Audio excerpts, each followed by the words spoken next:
nga pala yung misis kong lumabas para naman makapaggala naman siya kahit papaano. Shoota pare, nabubugnot dito sa bahay. Lakas na naman ng toyo. Sa lakas ng toyo, pwede ka nang mag-adobo ng baboy. Shoota pare, magkakasakit ka talaga sa bato pagkasama mo ito. Kaya sinubukan ko na lang magsayaw-sayaw upang nang sa ganun para mabawasan naman ang sigaw-sigaw. Ay naku po, sa lakas ng sigaw-sigaw ay mabibingi ka talaga, pati eardrum mo'y magkakasingaw-singaw. Kaya't eto na nga, at umalis na nga kami sa aming bahay. Bago pa lang kami aalis, mukhang mapaplat na yung gulong dahil sa bigat ng aking sakay. Sa daming hams dito sa amin ay talagang napakaswerte ko. Ay talagang uuntog talaga kahit konting piga ng preno. Kaya't eto ngayon, ang sabi niya sa akin, ayaw ko naman, gusto niya daw pumunta ng Tagaytay. Kahit ayaw ko, ay pumayag na ako dahil sabi niya sa akin kung gusto ko daw ba tumagal ang aking buhay. Hindi pa kami nakakali sa aming baryo, ay bumili na agad siya ng buko. Nauhaw agad siya, tapos siya lang iinom, tapos sa akin pa humingi ng 10 piso. At pagkatapos nga nun, parang nararamdaman kong biglang bumabagal ang aming takbo. Wala pa sa gasolinahan, gusto na agad pumunta ng drive-thru. Bigla akong natakot, akala ko'y magtutulak na ako.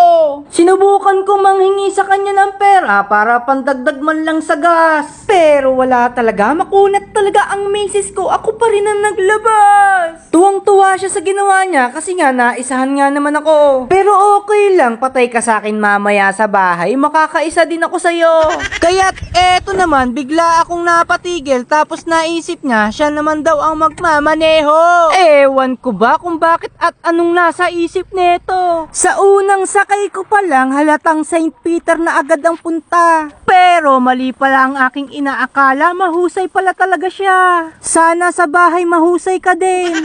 Sa haba ng nilakbay namin, nakarating kami sa sinasabing bahay daw ni Marcos. Sabi daw nila, marami daw multo at mga elemento dito. Hindi naman ako natatakot dahil dito pa lang sa kasama ko ay takot na ako. Kasi nga kapag tinotoyo tong kasama ko ay parang sinasaniban ng 10 engkanto. Pagkalagpas sa bahay ni Marcos, mga 2 kilometro lang ang layo, may umagaw ng atensyon namin. Bigla kaming napahinto at agad binalikan namin. Balik tayo, doon tayo. Why are you here, coffee? Ano kaya meron dito? Ba't tayo doon nandito? Ano? Sige, tara, mag-park tayo, tingnan natin. Dito pa lang sa labas, ang mga tanawin ay napakaganda na. Ay naku po, sobrang ganda talaga, lalo na kapag nasa loob ka.